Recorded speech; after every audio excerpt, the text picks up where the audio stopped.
Selon Solidaire Finances Publiques, la fraude fiscale représente en France entre 60 et 80 milliards par an et l'optimisation fiscale entre 40 et 60 milliards, au total entre 100 et 144 milliards par an.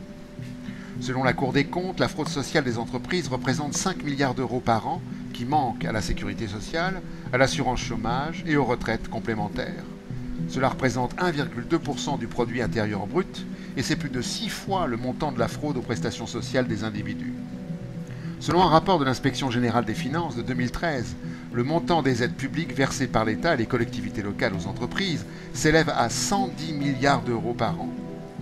Selon une étude de la Banque mondiale et PricewaterhouseCoopers, le taux réel d'imposition des grandes entreprises est de 8,7% au lieu des 34,4% affichés.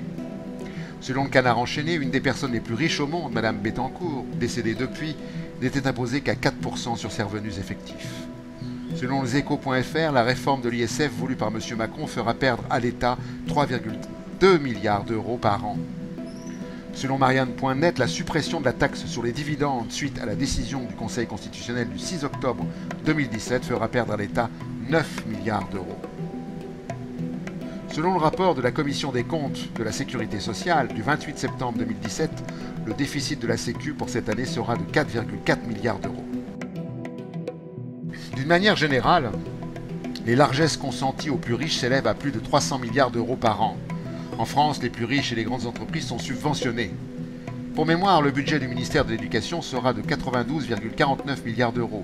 Le budget de la Défense sera de 32,7 milliards d'euros et pour la culture, 3,6 milliards d'euros.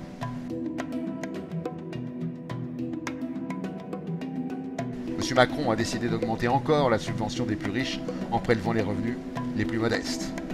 Augmentation de la CSG qui frappera notamment les retraités qui touchent plus de 1 200 € net par mois.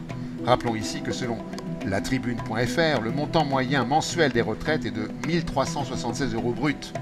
9 millions de retraités vont être appauvris.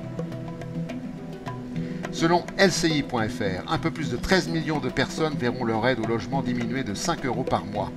L'État pillera le 5e de la population française pour récolter 400 millions qui seront reversés aux 1000 premiers contributeurs suite à la réforme de l'ISF. Selon Telegram.fr, les dotations allouées aux maisons de retraite vont baisser de 200 millions d'euros. Nos anciens mourront en silence et sans résistance.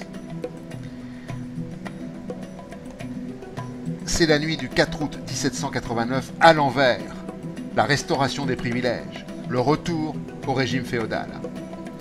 Le président, le gouvernement et la majorité présidentielle de l'Assemblée nationale, mandatés par les plus riches, ont déclaré une guerre sans merci à la grande majorité des citoyens de ce pays.